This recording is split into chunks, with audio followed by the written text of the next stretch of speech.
Le Maroc, ce n'est pas la même chose, Madame Capel. Le président a parlé de l'argument de traîtrise. Beaucoup abordent l'argument de traîtrise, donc il ne va pas revenir là-dessus. C'est déjà un argument qui est valide et suffisamment fort. Le Maroc agit au nom d'un projet géopolitique qui s'appelle le Grand Maroc. Le Grand Maroc. C'est un projet géopolitique qui a une autre concrétude. Au nom de ce projet politique, les Marocains vous disent que leur pays, historiquement, c'est toute la Mauritanie. Et que ce pays-là touche également cette bande qu'on appelle le Front Polisario, le Sahara occidental. Ils disent que c'est leur pays. Et le Maroc, dans cette conquête, le Maroc n'est pas un royaume comme les autres. Hein. La famille qui est là, c'est Paris qui a choisi. Il y avait deux familles qui bagarraient. Hein, président? C'est Paris qui a choisi. 1905, le sultan Moulay. C'est Paris qui dit, c'est toi qui es désormais le sultan. On a tué celui qui était le concurrent.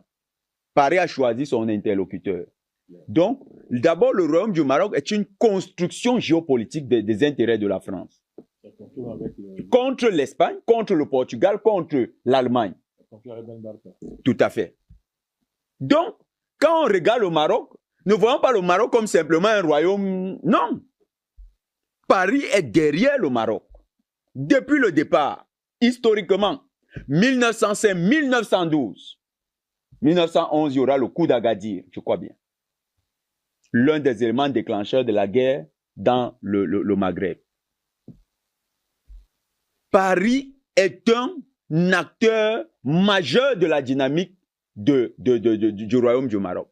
Un autre élément que vous ne devez pas ignorer, c'est que une bonne partie de l'élite sioniste vient du Maroc. Une bonne partie de l'élite sioniste vient du Maroc. Et l'élite sioniste qui est engagée dans les projets de conquête coloniale au niveau de l'Afrique. C'est au nom de ça que le président vous parlait des liens entre le Maroc et beaucoup de projets coloniaux au niveau de la Côte d'Ivoire, du Sénégal et même du Cameroun. Vous avez l'exemple le plus patent, le fameux Attijari Wafa Bank. Le groupe Attijari Wafa, c'est une construction de l'élite sioniste au niveau du Maroc, qui est liée au Rothschild, parce que les capitaux d'Attijari Wafa sont domiciliés, sont davantage français. Mais on vous présente ça comme une banque marocaine. Donc, il ne faut pas perdre de vue cet élément également. Le sionisme marocain au service du grand sionisme occidental qui se perpétue dans le royaume du Maroc. Vous avez dans le projet du Grand Maroc, à partir duquel le Maroc se définit comme la puissance dominante. Et c'est là sa contradiction avec l'Algérie. Comme la puissance dominante qui va stabiliser le Grand Maghreb. Mais un Maghreb, cette fois-là, au service des intérêts de la France. C'est là la grande contradiction avec l'Algérie. L'Algérie dit non. Nous avons combattu les Français, ils ne peuvent pas revenir à travers vous, les Marocains. Et le peuple algérien, ou bien les officiers algériens, parfois même, encouragent les mouvements révolutionnaires qui veulent renverser la royauté marocaine, parce qu'ils savent que la royauté marocaine est consubstantiellement liée au pouvoir colonial français. Quand vous attaquez le pouvoir colonial français, vous attaquez la royauté marocaine. C'est d'ailleurs pourquoi cette royauté a toujours fait, à un moment, de jouer le jeu de traîtrise, faire semblant de défendre l'Afrique pour mieux infiltrer les réseaux de défense des intérêts africains, surtout les réseaux panafricanistes. C'est ça, l'un des dangers du Maroc. Et dans le Grand Maroc, vous avez aujourd'hui l'intrusion d'Israël, ou du moins l'entrée en jeu d'Israël, qui pense que le Grand Israël aura un pendant marocain. Donc, les Marocains sont une sorte d'armée pour le grand sionisme mondial. Est-ce que l'AES, qui parle de lutter contre l'impérialisme, peut faire des amitiés avec un bras séculier, un bras armé de l'impérialisme mondial, comme le Maroc? C'est-à-dire, on ne parle même plus de traîtrise. On parle d'une véritable armée dont le projet géopolitique est celui de l'expansion de l'occidentalisme. Est-ce que l'AES peut avoir une relation fiable avec elle, avec ce territoire? Mais si vous regardez le Maroc, ils vont vous ramener leur banque à Tidjari-Wafa Bank. C'est la France. Partout où vous voyez à Tidjari-Wafa Bank, c'est la France. Ce n'est pas les Marocains, c'est la France. Ils vont vous ramener des gens qui vont vous prendre tous les secteurs de l'économie. Allez voir les capitaux. C'est les capitaux français. C'est une manière de traiter avec Paris différemment. Conséquence aussi de ces rapprochements avec le Maroc. Au niveau de Ouagadougou, les agents de la DGSE qui étaient en prison, n'est-ce pas, on les a libérés? Qui était médiateur? Le Maroc.